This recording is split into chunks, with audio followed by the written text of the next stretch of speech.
Hello everyone. आज हम मिलने वाले होंगे बोरॉन की फैमिली से, है ना। ग्रुप 13 पी ब्लॉक, है ना, आज हम ख़त्म करने वाले होंगे, है ना। अब पूरा सिलेबस है इसमें, है ना। एडवांस का सिलेबस और जो भी मतलब मेन से रिलेटेड था वो सब भी कवर किया गया है, ठीक है। तो लेट अस बिगिन। तो पहला कहानी स्टार्ट होता है from the elements of the group 13, that is boron, aluminium, gallium, indium, thallium, nihonium, है ना। ये बेसिकली तुम्हारे एलिमेंट्स हैं, है ना। ऐसा याद रखो, है ना। बहुत लोगों ने ऐसा याद रखा होगा, बैंगन आलू गाजर थैला। बाकी जो तुम्हारा है वो तुम याद रख सकते हो। पहला चीज़ हम बात करेंगे कि ट्रेंड्स क्या है ना, कि एटॉमिक साइज किसका ज़्यादा है, आयनाइजेशन एनर्जी किसका ज़्यादा है ना, ऐसा। अब ये ग्रुप 13 ऐसा एक ग्रुप है जहाँ पे तुम्हारे बहुत सारे एक्सेप्शन तुमको देखने मिलेंगे ट्रेंड्स में। आगे जाके देखोगे उतना ज़्यादा एक्सेप्शन नहीं होगा, लेकिन यहाँ पे थोड़ा ज़्यादा ही एक्सेप्शन तुमको देखने को मिल जाता है। जैसे एटॉमिक रेडियस में अगर हम देखेंगे तो एक्सपेक्ट करोगे कि तुम्हारा साइज़ बढ़ना चाहिए ऐसे, तो ऐसा होना चाहिए, राइट। लीनियरली इंक्रीज करना चाहिए ऐसा। बाय द वे, निहोनियम जो है ये तुम्हारा रेडियो एक्टिव होता है ना। इसकी हाफ लाइफ बहुत कम होती है, शायद 20 सेकंड 30 सेकंड कुछ जैसी होती होगी। तो इतनी हाफ लाइफ अगर कम होती है ना, हम तुम देख नहीं पाते कि इसका क्या है ना। रिसर्च करने के लिए वो एग्जिस्ट तो करे, वो एग्जिस्ट नहीं कर पाता बेचारा, वो टूटी जाके मतलब एग्जिस्ट नहीं कर पाता ना। हाफ लाइफ 20 सेकंड समझ लो यार, 10 सेकंड रहेगा, उसमें क्या स्टडी कर पाओगे। तो इसके बारे में ज़्यादा कुछ अभी चीज़ें पता ही नहीं चली है, तो इसलिए हम सिर्फ ये डिस्कस करने वाले हैं, ठीक है। तो तुम एक्सपेक्ट करोगे कि एटॉमिक रेडियस का ट्रेंड ये हो, लेकिन यहाँ पे हो जाता है तुम्हारा standard contraction which is due to the poor shielding effect, है ना। Poor shielding effect of 3D। Basically तुम्हारा शील्डिंग इफेक्ट का ऑर्डर होता है, शील्डिंग इफेक्ट का ऑर्डर होता है एस सबसे ज़्यादा, फिर पी, फिर डी, फिर एफ, है ना। शील्डिंग मतलब अपने अंदर वाले, मतलब अंदर जो भी इलेक्ट्रॉन्स हैं उनको शील्ड, मतलब बाहर भी इलेक्ट्रॉन्स हैं उनको शील्ड करना। बेसिकली अगर तुम्हारा इलेक्ट्रॉन ऐसे तुम्हारा न्यूक्लियस ये है, तो ये अगर इसका फोर्स ले लेगा और ये इसको वीकन कर देगा, तो ये तुम्हारा इलेक्ट्रॉन जो यहाँ पे होगा वो शील्ड हो जाएगा। कॉन्सेप्ट ये है। तो इनमें से एस का सबसे ज़्यादा होता है, फिर पी, फिर डी, फिर एफ। तो इसलिए डी का कम हो गया, डी का तो कम हो गया ना शील्डिंग इफेक्ट। इस वजह से यहाँ पे करता है गैलियम हट के यहाँ आ जाता है, और तुम्हारा एल्यूमिनियम हट के यहाँ आ जाता है। लेकिन ये चीज़ ध्यान रखना सिर्फ तुम्हारे कोवेलेंट रेडियस में होती है ना। आयोनिक रेडियस में तुम देखोगे कि जैसे Al3+ Ga3+ से कंपेयर करें तो नहीं होगा। नेक्स्ट है तुम्हारा एनएसएन एनर्जी। यहाँ पे बहुत ही अजीब सा आता है तुम्हारा। याद रखने का तरीका है बॉम्बे टू गोवा, बॉम्बे टू गोवा, है ना, Bombay to Goa. All Indians, all Indians, है ना। फिर कुछ लोग ऐसे भी याद रखते हैं कि सर ग्राफ ऐसा बनता है इसका, है ना। बॉम्ब, बैंगन आलू गाजर इन थैला, है ना। Boron, aluminium, green, indium, thallium. तो यहाँ पे तुम देखोगे ये है, उसके बाद ये है, उसके बाद ये है, उसके बाद ये है, उसके बाद ये है। तो देख लो जैसे मर्जी ना, थोड़ा डब्ल्यू ऐसा ये हुआ, है ना। तो कैसे भी याद रख लो, एक ही बात है ना। बाकी लॉजिक यही है कि निकालने में किसकी ज़्यादा आसानी होगी उससे बेसिस पे हम देखते हैं ना। तो इस वजह से तुम्हारा ऑर्डर थोड़ा चेंज हो जाता है ना, क्योंकि इसका इलेक्ट्रॉनिक कन्फिग्रेशन ना ऐसा होता है NH2 NP1, है ना। तो उसके बेसिस पे हम जज करते हैं कि इस P को निकालने में सबसे ज़्यादा आसानी कहाँ पे रहेगी, तो वो उसके बेसिस पे आता है। नेक्स्ट तुम्हारा आता है इलेक्ट्रोनेगेटिविटी। इलेक्ट्रोनेगेटिविटी में भी तुम्हारा थोड़ा चेंज होता है ना। इसमें तुम ऐसा रख सकते हो बटिंगा, बठिंडा कुछ एक शहर होता है, तो उसका एनालमस है बठिंगा, है ना। तो बस बठिंगा, है ना। तो यहाँ पे तुम्हारा हो गया boron, thallium, indium, gallium, aluminium. Okay जी, ठीक है। यानी ये तुम्हारे थोड़े टर्न्स हो गए। बाकी ये तो पता ही होगा तुमको कि ये तुम्हारा नॉन मेटल है, बाकी ये सब मेटल्स हैं। बाकी मेटल्स में मैंने ये तुम्हारा मेटल है, ये तुम्हारे एक्सक्लूसिव मेटल्स हैं, एक्सक्लूसिव मेटल्स। ये इसलिए क्योंकि इसको एक्सक्लूसिव नहीं कहा एल्यूमिनियम को, क्योंकि एम्फोट्रिक नेचर का होता है। जो इसका Al2O3 बनता है ना, ये तुम्हारा फर्दर जाके यू नो बेस से भी रिएक्ट करता है और एसिड से भी रिएक्ट करता है। लेकिन मेटल्स का जनरली प्रॉपर्टी होता नहीं है कि वो रिएक्ट करे, और तुम ऐसे भी समझ सकते हो कि मेटालिक कैरेक्टर जो है वो डाउन द ग्रुप जो है इंक्रीज होता है ना। ये डाउन द ग्रुप ही है, ऐसे दिखा रखा है बट ऐसे ही रहेगा ना पीरियड टेबल में। तो इसलिए ये नॉन मेटल है, फिर यहाँ जाके मेटल बना, फिर ये जाके और ज़्यादा अच्छे मेटल बने। तो ऐसे भी समझ सकते हो, ठीक है। ठीक। बाकी अगर तुम जनरल प्रॉपर्टीज़ की बात करें तो एल्यूमिनियम जो है वो तुम्हारा सबसे कॉमन मेटल है अर्थ के क्रस्ट में, है ना। अर्थ के क्रस्ट में अगर हम बात करूँ तो अर्थ क्रस्ट है, अर्थ के क्रस्ट में अगर बात करूँ तो ऑक्सीजन सबसे ज़्यादा है, उसके बाद सिलिकॉन है, उसके बाद एल्यूमिनियम, उसके बाद आयरन। ऐसा कुछ ट्रेंड है अर्थ के क्रस्ट में, ठीक है। तो ऐसा चीज़ है। बाकी बोरॉन की अगर हम थोड़ी चर्चा करें, है ना, थोड़ा बातचीत करते हैं बोरॉन के बारे में, है ना। तो ये एक टिपिकल नॉन मेटल है, टिपिकल नॉन मेटल। इसकी थोड़ी प्रॉपर्टीज देख लेते हैं। बोरॉन, तो इसका पहला प्रॉपर्टी है यार, थोड़ा तो इसका पहला प्रॉपर्टी है कि ये एक टिपिकल नॉन मेटल है ना, एक्सट्रीमली हार्ड, ब्लैक सॉलिड, है ना। और नेक्स्ट तुम्हारा है, हाँ, इसके आइसोटोप्स तुम्हारे दो देखे मिलते हैं, 10 बोरॉन और 11 बोरॉन, है ना। 10 बोरॉन तुम्हारा कम होता है, या तो जो कम वो कम, तो 19% होता है ये तुम्हारा 81% होता है एग्जिस्ट, है ना। नेक्स्ट अगर हम देखें और क्या प्रॉपर्टी आ सकती है, और इसकी बात करते हैं हम थोड़ा स्ट्रक्चर के बारे में, तो ये एक आइकोसाहेड्रल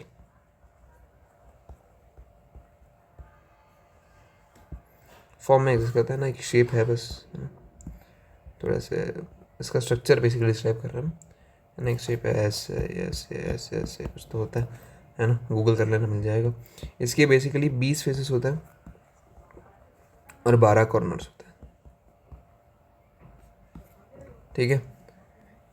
बाकी और क्या बता सकते हैं इसके बारे में,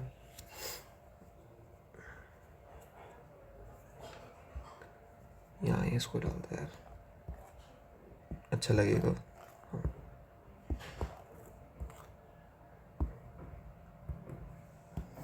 सही है, तो ये कंप्लीट हो गया बोरॉन का।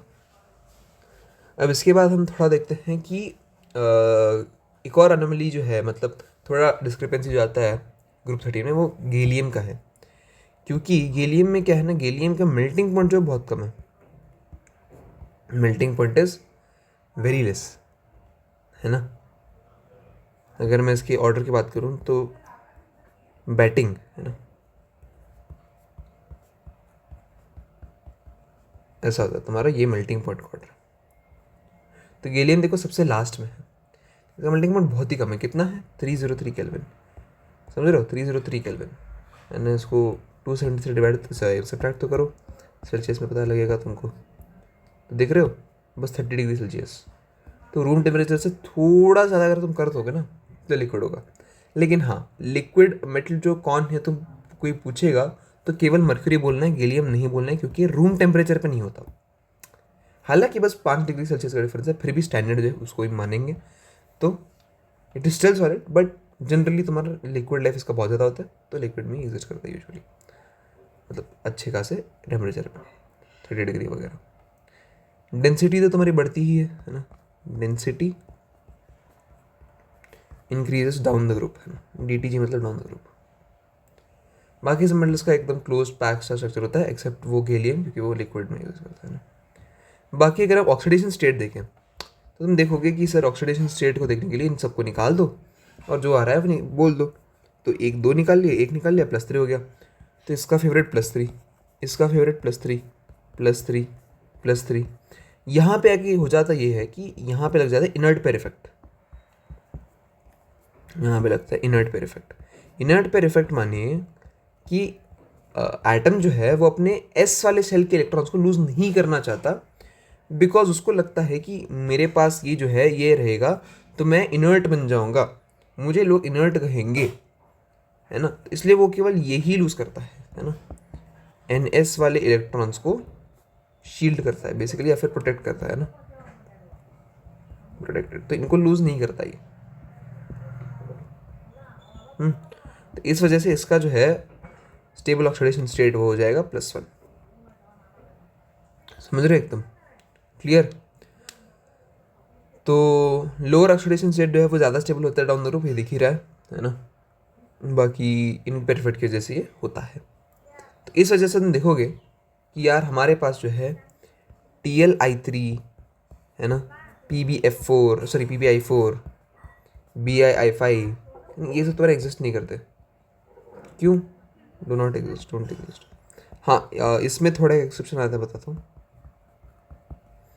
इसमें एक्सेप्शन ये आता है कि अगर ये ऐसे हुआ ना, TL+ और I3-, तब ये एग्जिस्ट कर लेगा, लेकिन ऐसे नहीं कर पाएगा, TL3+ और I-, ऐसे नहीं कर पाएगा। No, this is possible.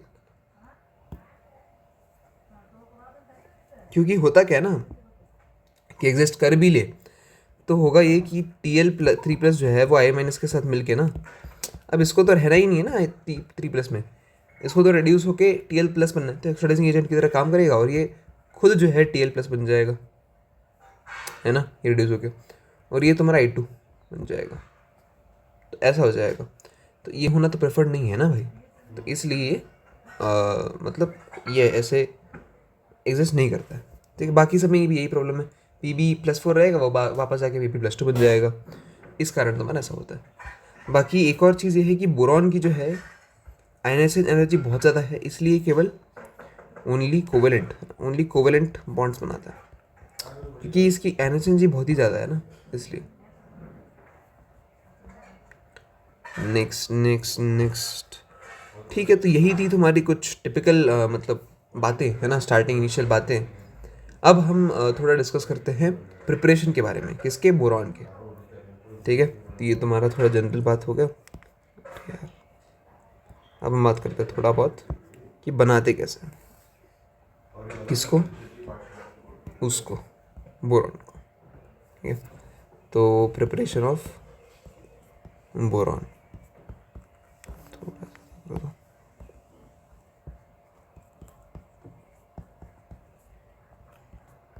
तो देखो, बोरॉन को बनाने के मेरे पास सब 3 तरीके हैं। एक तो तुम्हारा हो गया कि मैं बोरैक्स से बना लूँ, बताता हूँ क्या है। एक मेरा हो गया मैं कोलेमेनाइट से बना लूँ, और एक मेरा हो गया कि मैं बोरिक एसिड से बना दूँ। सर अब इसको ऐसे कैसे बना दे रहे हो, हमें भी बताओ। तो बोरैक्स से कैसे बनाओगे? पहली बात तो बोरैक्स जो है अपने पास ऐसा होता है, इसको या फिर रहने दे रहा है ना, एक ही करके बता ही देता हूँ, लिखना क्या अलग से। तो ऐसी कुछ रिएक्शन होती है तुम्हारी कि तुम्हारे पास होता है Na2B4O7, इसमें मैं डालता हूँ कॉन्सेंट्रेटेड H2SO4।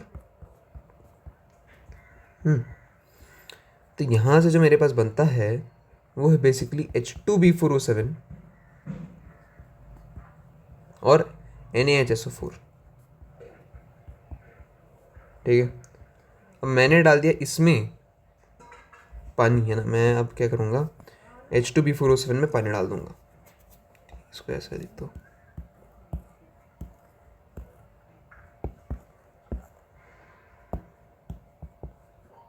मैं इसमें डालूंगा पानी, कितना? 5 मोल, 5H2O। तो इससे मुझे मिलेगा H3BO3 which is boric acid, है ना, बोरिक एसिड। अब आते हैं इस पे, तो ये अगर मैं हीट कर दूं एट 100 डिग्री सेल्सियस, तो ये तुम्हारा HBO2 बनेगा विच इज मेटाबोरिक एसिड, है ना, विच इज मेटाबोरिक एसिड। अगर मैं इसको 140 डिग्री सेल्सियस पे हीट कर दूंगा तो ये बनेगा H2B4O7 जो पहले बना था, है ना। और इसको मैं अगर और हाई टेम्परेचर पे हीट कर दूंगा, जगह नहीं है,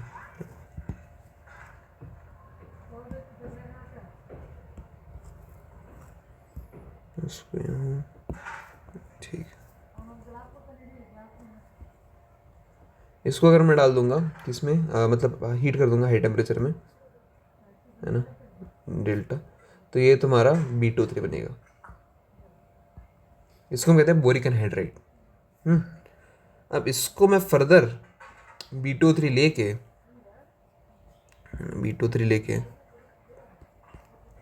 अगर मैं कोई मेटल डाल दूँ,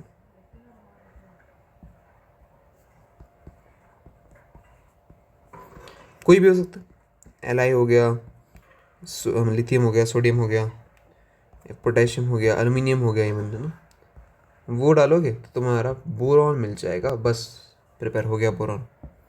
साथ साथ मुझे क्या मिलेगा, मुझे एक मेटल का ऑक्साइड मिल जाएगा। दिस इज फर्स्ट वे, है ना। नाम याद रखना, बोरिक एसिड, मेटाबोरेट, है ना, ये तुम्हारा H2B47 पायरोबोरिक, है ना, और ये तुम्हारा बोरिक एनहाइड्राइड। समझे, बोरिक एसिड, मेटाबोरिक एसिड, पायरोबोरिक एसिड और तुम्हारा बोरिक एनहाइड्राइड। ठीक है, तो ये तुम्हारी हीटिंग इफेक्ट इसको हम कहते हैं इसका, है ना, ये हो गया।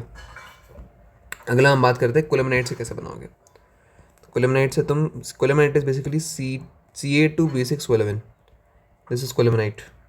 यहाँ पे तुम डालोगे सोडियम कार्बोनेट Na2CO3, तो तुम्हारा बन जाएगा CaCO2, जो बेसिकली PPT है, तो वो सेटल डाउन हो जाएगा। साथ साथ तुम्हारा बनेगा Na2B4O7, ये तुम्हारा बोरैक्स है। साथ साथ तुम्हारा बनेगा NaBO2, है ना। अब इसको तुम क्या करिए, ये तो सेटल डाउन हो गया, तो ये रेसिड्यू बन गया तुम्हारा, ये रेसिड्यू है, ये तुम्हारा फिल्ट्रेट है, ये तुम्हारा फिल्ट्रेट है। और इसको अगर मैं कूल डाउन कर दूंगा तो क्रिस्टलाइज हो जाएगा, और ये तुम्हारा Na2B4O7.10H2, है ना, ये क्रिस्टलाइज हो जाएगा बेसिकली, है ना। और इसके साथ साथ तुम्हारा बनेगा NaBO2, ये ज़्यादा क्रिस्टलाइज नहीं, ये पहले क्रिस्टलाइज हो जाएगा। तो इसके मैं क्या कर दूंगा, ना, ये तो फिर क्रिस्टलाइज हो गया, तो ये सेटल डाउन हो गया। अब ये तुम्हारा फिल्ट्रेट बन गया, तो इसमें मैं डाल दूंगा CO2, तो ये मुझे दे देगा Na2B4O7, साथ साथ Na2CO3। अब फिर ये मिल गया, तो फिर यही इम्प्लीमेंट कर दो। सर ये डाल दिया, ये डाल दिया, ये डाल दिया, ये डाल दिया, ये डाल दिया। अच्छा सर, आपने कहा था 3 मेथड से, तो तीसरा मेथड बोरिक एसिड से यही वाला है। अगर सीधा ही डायरेक्ट बोरिक एसिड मिल गया तो सीधा ये करोगे ना तुम, बस एक स्टेप हुआ ना ये। तो बस, तो मेन तो ये है। इसके बाद तुम Na2B4O7 से ये करोगे, है ना। इसके बाद तुम और तो बोरिक एसिड से ये, सॉरी, बोरिक एसिड से तुम ये करोगे। समझे, तो ये बोरॉन बनाने के तरीके थे। अब हम बात करते हैं केमिकल रिएक्शंस ऑफ बोरॉन के बारे में, कि ये रिएक्ट कैसे करता है। तो पहले नॉन ऑक्सीडाइजिंग एसिड के साथ तो रिएक्ट करता ही नहीं है ना। बोरॉन जो है वो नॉन ऑक्सीडाइजिंग एसिड के साथ तो कुछ करता ही नहीं है।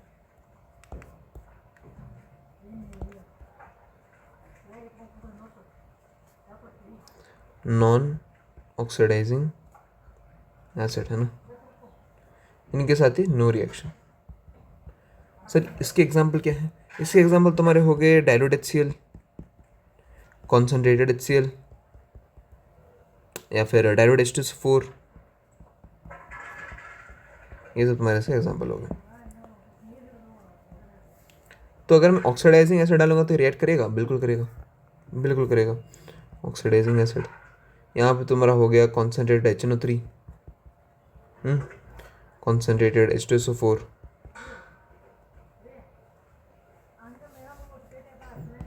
ये सब।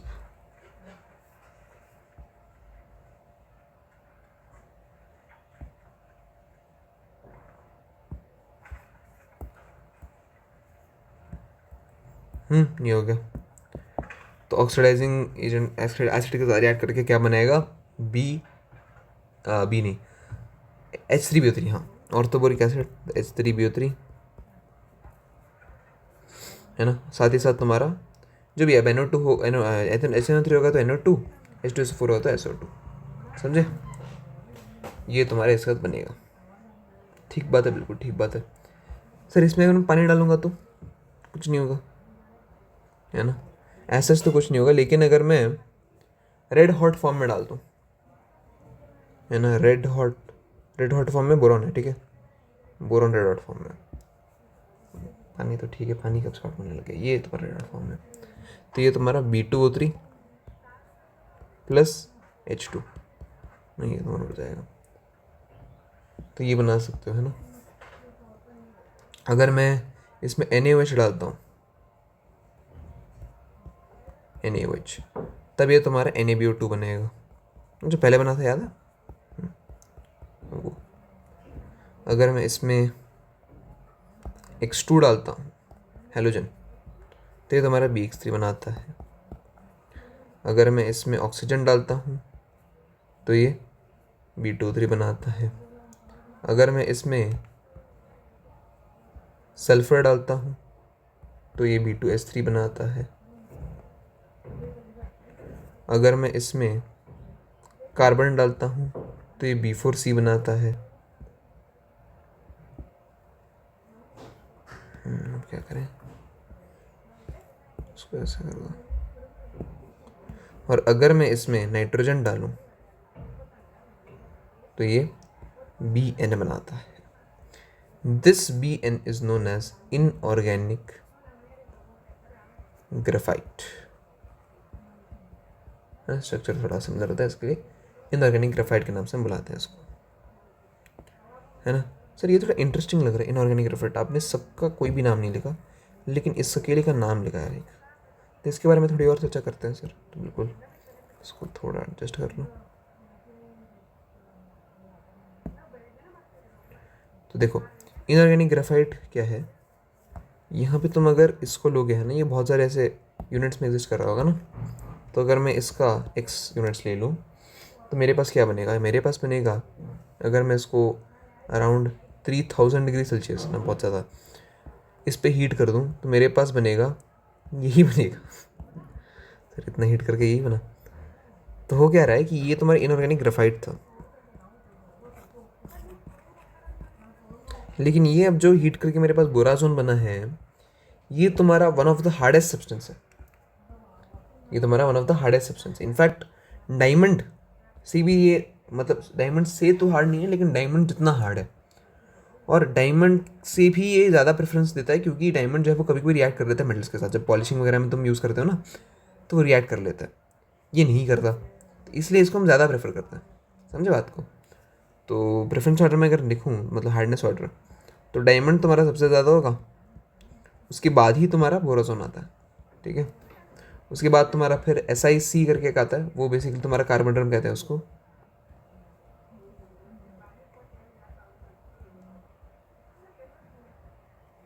उसके बाद तुम्हारा अल्फा Al2O3 आता है, अल्फा Al2O3, उसको हम बेसिकली कोलन ड्रम कहते हैं, है ना। ये ऐसा होता है, बोरोन नाइट्राइल भी कहते हैं इसको, तो नाम है बस, है ना। तो ये चीज़ हो गई, केमिकल रिएक्शंस हो गए। चलो अब हम बात करते हैं तुम्हारे कंपाउंड्स ऑफ बोरॉन का, है ना। कंपाउंड्स ऑफ बोरॉन, पहला कंपाउंड जिसकी हम चर्चा करेंगे वो होगा बोरैक्स, है ना सर। बोरैक्स से अपने प्रिपरेशन स्टार्ट की थी, तो उसी की चर्चा करते हैं। तो फर्स्ट चीज़ जो है तुम्हारा वो है बोरैक्स। बोरैक्स का तुम्हारा फॉर्मूला Na2B4O7.10H2,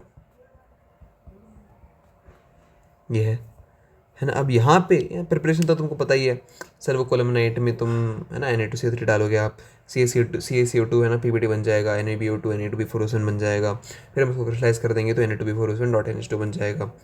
अब ये चीज़ जो एग्जिस्ट करती है ना, ये कुछ ऐसे एग्जिस्ट करती है कि 2Na प्लस प्लस तुम्हारा B4O7 और उसमें 10 पानी के मॉलिक्यूल। तो होता ये है क्या, ये है कि इसमें से 2 मॉलिक्यूल जो है वो रिएक्ट कर जाते हैं इसके साथ, और तुम्हारा बनता है कॉम्प्लेक्स B4O5OH4। ऐसा यूनिट बनता है 2-.8H2। अब इसका स्ट्रक्चर क्या होता है, स्ट्रक्चर कुछ ऐसा होता है कि यहाँ पे तुम्हारा B होगा, यहाँ पे O, यहाँ पे O। फिर यहाँ पे एक B होगा, यहाँ पे एक B होगा, फिर यहाँ पे एक O, यहाँ पे एक O, फिर ऐसे एक B होगा, ऐसा एक O, बीच में लिंकेज, और सबके पास एक एक OH, सबके पास एक एक OH। अब क्योंकि ये 4 बॉन्ड बना है तो इसके माइनस, इसके माइनस। ये है तुम्हारा स्ट्रक्चर बोरैक्स का, है ना। तो 2 माइनस हो गया, साथ में तुम्हारा 8H2 रहेगा और तुम्हारा 2 Na प्लस रहेगा। ठीक है, इसको लिख नहीं रहा बट समझ लेना। ठीक है, ये वाला ऑब्वियसली sp3 होगा, ये वाला तुम्हारा sp2 होगा। तो 2 मेरे पास टेट्राहेड्रल यूनिट्स हैं और 2 मेरे पास ट्रायगोनल प्लेनर यूनिट्स है, क्योंकि वो sp2 है, तो सेम प्लेन में एग्जिस्ट नहीं करते, तो not in same plane. Tetrahedral अकेला हो गया तभी सेम प्लेन में एग्जिस्ट नहीं करेंगे वैसे तो, बट हाँ सारे बोरॉन भी तुम्हारे सेम प्लेन में एग्जिस्ट नहीं करते क्योंकि ट्रायगोनल प्लेन एक टेट्राहेड्रल है, नहीं करेंगे। अच्छा सर, BOB लिंकेजेस कितने हैं, है ना, BOB, तो 1 2 3 4 5, तो 5 BOB लिंकेजेस।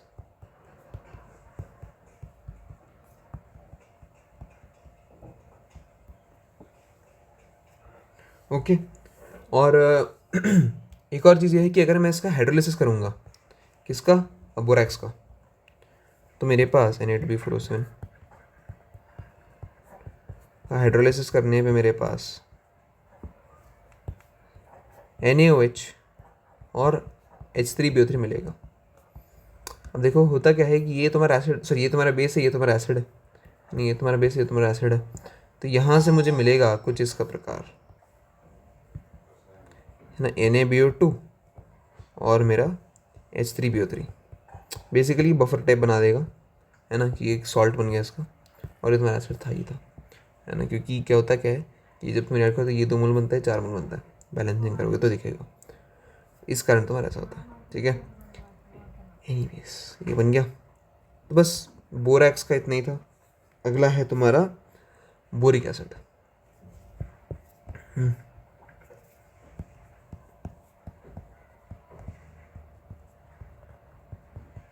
बोरिक एसिड में होता यह है कि ये एक बेसिकली, इसके अगर हम प्रॉपर्टीज़ की बात करें थोड़ी बहुत पहले, तो ये पहला तो वाइट, बोरॉन ब्लैक होता है, ये वाइट क्रिस्टलाइन सॉलिड, है ना, सोपी टेक्सचर होता है इसका, है ना। नेक्स्ट तुम्हारा है अच्छा सोपी टेक्सचर, तुम्हें पता है, जैसे तुम एसिड बेसिस पढ़ते थे तो बेसिस आर सोपी, ये सब कह देते हैं, टच करके देखोगे तो सबसे एसिड है, सोपी है। Chemistry for you. Anyways next तुम्हारा, अगर तुम कोल्ड वाटर में इसको डालोगे तो ये तुम्हारा स्पेरिंगली सॉल्युबल होगा, मतलब पार्शली सॉल्युबल। और अगर तुम हॉट स्टोव में डालोगे, गर्म पानी, तो उसमें तुम्हारा सॉल्युबल होगा कंप्लीटली, है ना। बाकी अगर इसको हम देखें तो ये बेसिकली वीक मोनोबेसिक एसिड है। सर बेसिक और एसिड आपने दोनों एक प्रकार एक सेंटेंस में कैसे यूज़ कर दिया। तो होता ये है कि ये जनरली ये ऐसे एग्जिस्ट नहीं करता कि H3 सॉरी क्या बोले 3H प्लस और BO3 माइनस, ऐसा नहीं एग्जिस्ट करता है, इसका अपना तरीका है, ये कुछ ऐसा एग्जिस्ट करता है।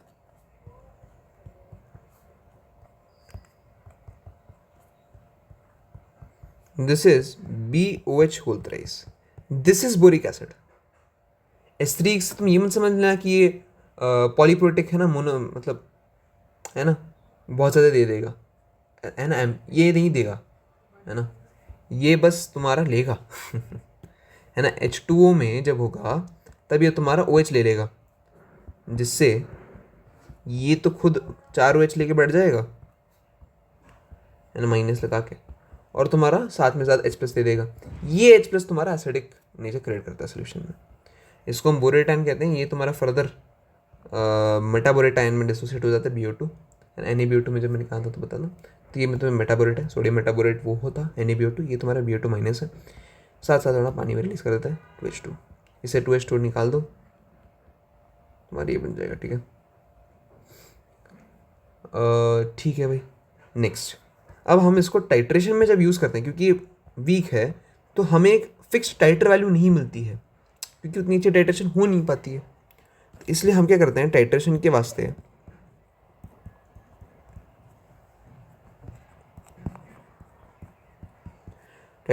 हम क्या करते हैं, इसमें डालते हैं ऐड पॉलीहाइड्रोक्सी ऑर्गेनिक कंपाउंड।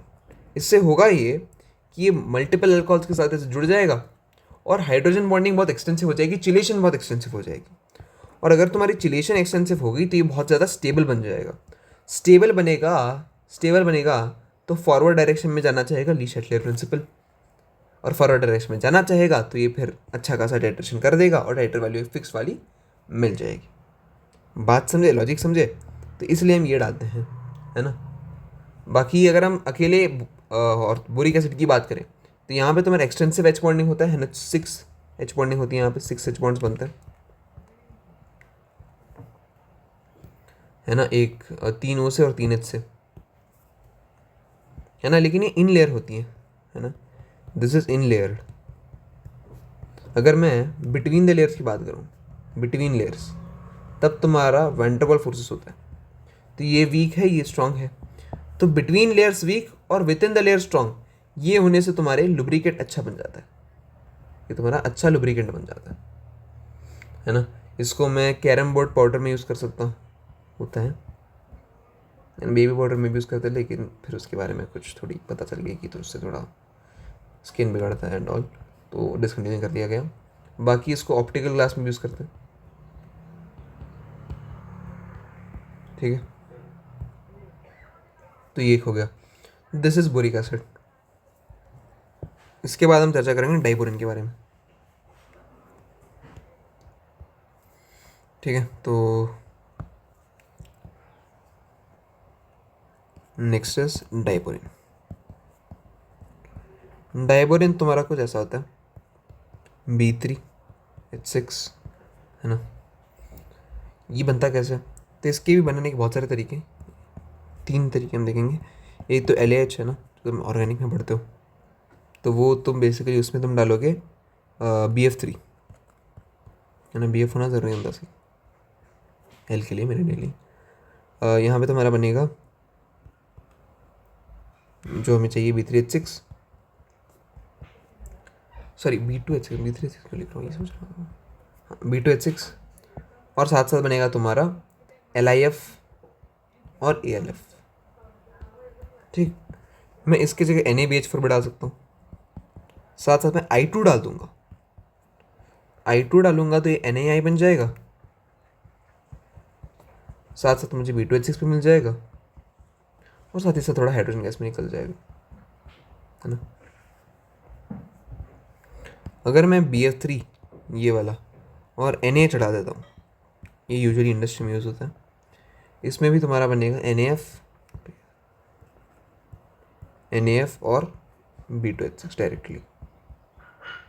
तो ये तुम्हारे कुछ बनाने के तरीके हैं डाइबोरिन को। बात समझ लो कि डाइबोरिन जो है वो कलरलेस होता है, कोई कलर नहीं होता, है ना। हाईली टॉक्सिक होता है ना। तो बनाने वक्त अगर कोई ये देख के बना रहा है तो थोड़ा सावधान रहिए, हाईली टॉक्सिक होता है ना। बर्न स्पॉन्टेनियसली, है ना। ऑक्सीजन के थोड़े भी कॉन्टैक्ट में आने के बाद ये रिएक्शन शो कर देता है कि B2H6 के साथ ऑक्सीजन मिल गया तो बस ये फिर जलने लगता है कि B2O3 बन गया, है ना। इसका नाम क्या था? बोरिक नाइट्रेट, ठीक है। तो ये तुम्हारा बन जाता है। तो ये तुम्हारा एक्सोथर्मिक होता है, डेल्टा एच इसका नेगेटिव होता है। अच्छा, ये तो डाइबोरिन हो गया। बाकी जो भी तुम्हारे जनरल नॉमेनक्लेचर है उसका भी एक बता देता हूँ आइडिया। अगर तुम्हारा नीडोबोरेन, अगर मैं कहूँ नीडोबोरेन, तो उसका फॉर्मूला है BnHn+4, है ना। तो अगर मैं 2 डालूंगा तो X6, है ना, ऐसा। एक और है तुम्हारा आर्चनोबोरेन, आर्चनोबोरेन, अरेचनोबोरेन, ये तुम्हारा BnHn+6 ऐसा होता है। तो 2 डालूंगा तो B2H8, है ना, ये तुम्हारा एचनोबोरेन हो गया। एनीवेज, तो डाइबोरिन के स्ट्रक्चर की अगर हम बात करें तो ये कुछ ऐसा बनाता है, BHHH B H H H, फिर तो अलग अलग आपने BH3 बना दी, तो यहाँ पे ऐसे बॉन्ड बनाएगा।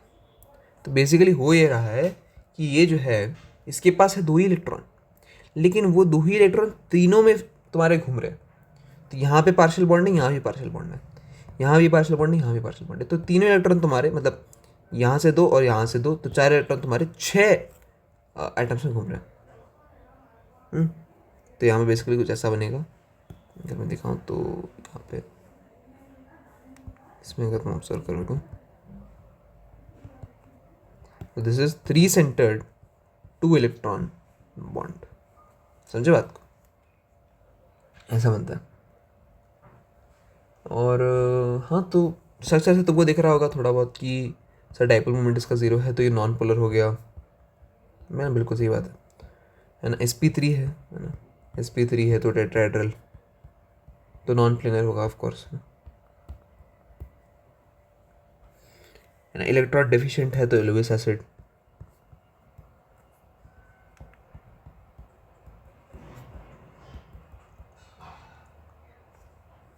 इलेक्ट्रॉन लेगा। अब इसके क्लीवेज के बारे में बात करते हैं कि इसको तोड़ेंगे कैसे। तो एक तुम्हारा होता है सिमेट्रिकल क्लीवेज और एक तुम्हारा होता है अनसिमेट्रिकल क्लीवेज। सिमेट्रिकल में क्या होता है, तुम्हारा सिंपली B2H6 जो है वो BH3 में टूट जाता है। यहाँ एक एच होगी, यहाँ एक एच होगी, यहाँ एक एच होगी, ये तुम्हारा वेकेंट ऑर्बिटल है।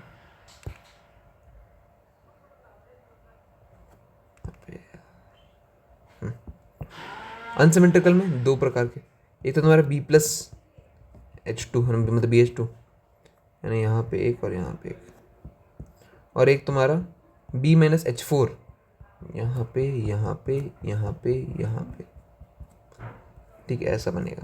तो दिस इज अनसिमेट्रिकल, है ना, 2 अलग अलग। अब अनसिमेट्रिकल क्लीवेज तुम्हारे जो हाइड्रोजन बॉन्डिंग कर सकते हैं वो करते हैं, और सिमेट्रिकल जो नहीं कर सकते वो करते हैं। तो एक एग्जांपल अगर मैं दिखाऊं तुमको सिंपल सा, तो वो ये होगा कि अगर मैं B2H6 को NH3 में डालूँ तो NH3 तुम्हारा हाइड्रोजन बॉन्डिंग कर सकता है, बढ़िया कर सकता है भाई, 3-3। तो ये तुम्हारा करके ऐसा कुछ कॉम्प्लेक्स बना देगा, है ना। BH4 जो तुम्हारा सॉरी BH2 जो बनेगा BH2+, उसको ये 2 इलेक्ट्रॉन कोऑर्डिनेशन बॉन्ड से दे देगा, नहीं ये कॉम्प्लेक्स बन जाएगा BH2NH3। और तुम्हारा BH4- तुम्हारा अलग से बन रहा होगा, ये अनसिमेट्रिकल क्लीवेज जो है ना। इसको अगर मैं लोअर टेम्परेचर पे हीट करता हूँ ना, इसको अगर मैं लोअर टेम्परेचर पे हीट करता हूँ, जैसे तुम्हारा 200 डिग्री सेल्सियस, लो ही है ये, तो तुम्हारा बनता है इनऑर्गेनिक बेंजीन, है ना, B3N3H6 इनऑर्गेनिक बेंजीन, ठीक है। और अगर मैं इसको हाई टेम्परेचर पे हीट करता हूँ, जैसे बहुत ही ज़्यादा 2000 वगैरह पे, तो तुमने देखा था पहले कि इनऑर्गेनिक ग्राफाइट बनेगा, इनऑर्गेनिक ग्राफाइट। नेक्स्ट हम देखते हैं अनसिमेट्रिकल क्लीवेज। हाँ, अनसिमेट्रिकल यही हो गया ना, हाँ ठीक क्या बोल रहा हूँ। तो ये चीज़ तुम्हारा डाइबोरेन का हो गया।